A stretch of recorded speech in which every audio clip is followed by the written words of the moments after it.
पिछली बार जब मैं अलीगढ़ आया था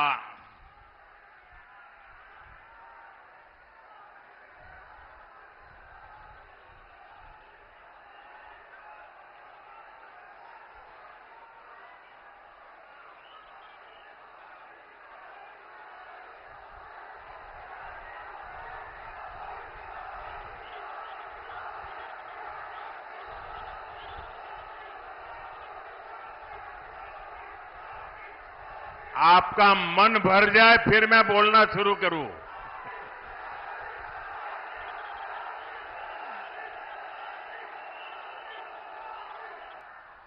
पहले अलीगढ़ में भी आए दिन कर्फ्यू लगता था। अगल बगल के लोगों को अलीगढ़ आना है तो फोन करके पूछते थे, भाई शांति है ना, मैं आऊं तो चलेगा ना। शादी की तारीख तय करनी हो तो पूछते थे, यार कहीं दंगा हो जाए, ऐसे इलाके में शादी नहीं करेंगे, कहीं और करेंगे। ये हाल था कि नहीं था? ये गया कि नहीं गया? ये योगी जी ने करके दिया है आपको। साथियों, दंगे, हत्या, गैंगवॉर, फिरौती, ये सब तो सपा सरकार का ट्रेडमार्क ही था। यही उनकी पहचान थी और उनकी राजनीति भी उसी से चलती थी। एक समय था जब हमारी बहन बेटियां घर से बाहर निकल नहीं पाती थी। योगी जी की सरकार में अपराधियों की हिम्मत नहीं है कि वो नागरिकों का अमन चैन बिगाड़े। साथियों, कांग्रेस, सपा जैसी पार्टियों ने हमेशा तुष्टीकरण की राजनीति की और मुसलमानों के राजनीतिक, सामाजिक, आर्थिक उत्थान के लिए कभी कुछ नहीं किया। और जब मैं पसमानदा मुसलमानों की मुसीबत की चर्चा करता हूं तो इनके बाल खड़े हो जाते हैं, क्योंकि ये ऊपर के लोगों ने मलाई खाई है और ये पसमानदा मुसलमानों को भी उसी हालत में जीने के लिए इन लोगों ने मजबूर कर दिया है। साथियों, इसी क्षेत्र में 3 तलाक से पीड़ित कितनी ही बेटियों का जीवन तबाह हो गया था। और सिर्फ बेटियों का नहीं, और 3 तलाक के कारण मुसीबत में आई उस बेटी, उसके पिता, भाई, परिवार सब परेशान हो जाते थे। अब मोदी ने 3 तलाक के खिलाफ कानून बनाकर उनका जीवन भी सुरक्षित किया है।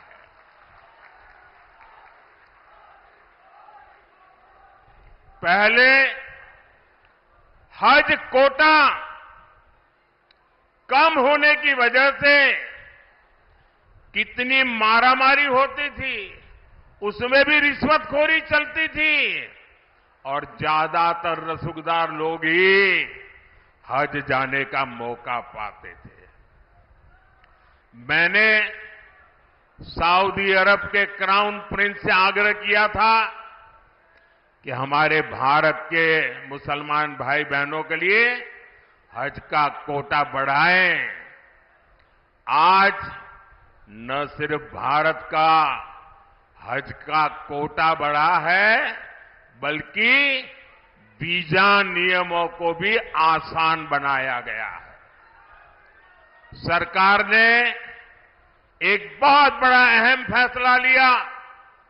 पहले हमारी मुस्लिम माताएं बहनें अकेली हज करने जा नहीं सकती थी। सरकार ने महिलाओं को बिना महरम हज जाने की अनुमति भी दी और मुझे हजारों ऐसी बहनें आशीर्वाद दे रही है जिनका हज जाने का सपना पूरा हुआ। साथियों, कांग्रेस, सपा जैसी भ्रष्ट पार्टियों ने आपके परेशानियों को उनकी कभी परवाह नहीं की। गरीब को पैसे देकर भी पूरा राशन नहीं मिलता था, बिचौलिए ही लूट लेते थे।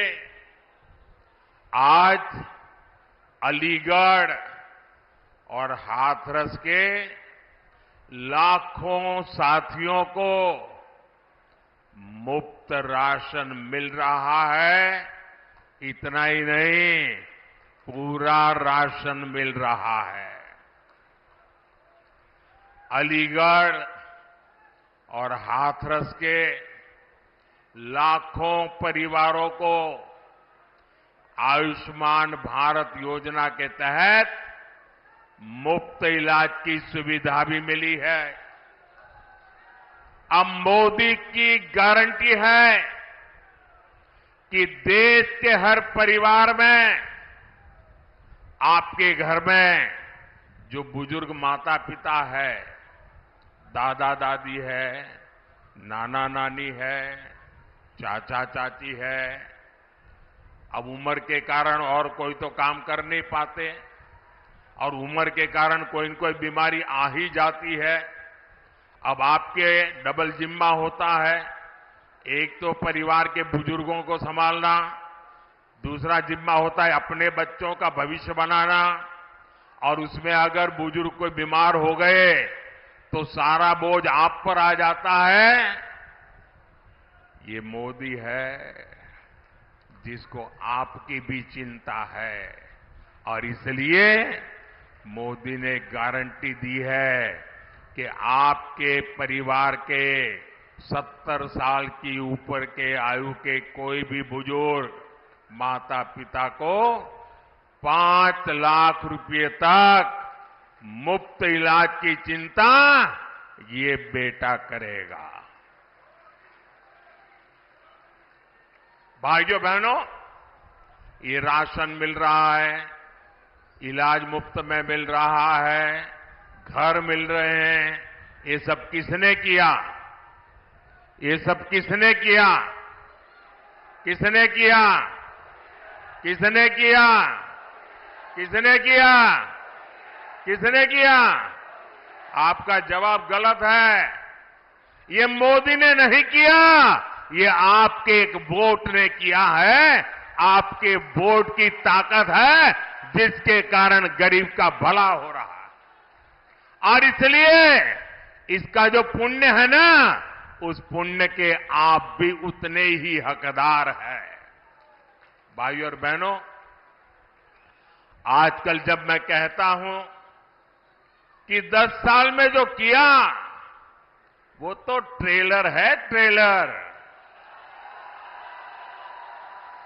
हमें तो बहुत सारा काम करना है, और जब मैं इतनी सारी बातें बताता हूं ना, तो ये सपा कांग्रेस वालों को समझ ही नहीं आता ये मोदी कहां ले जा रहा है।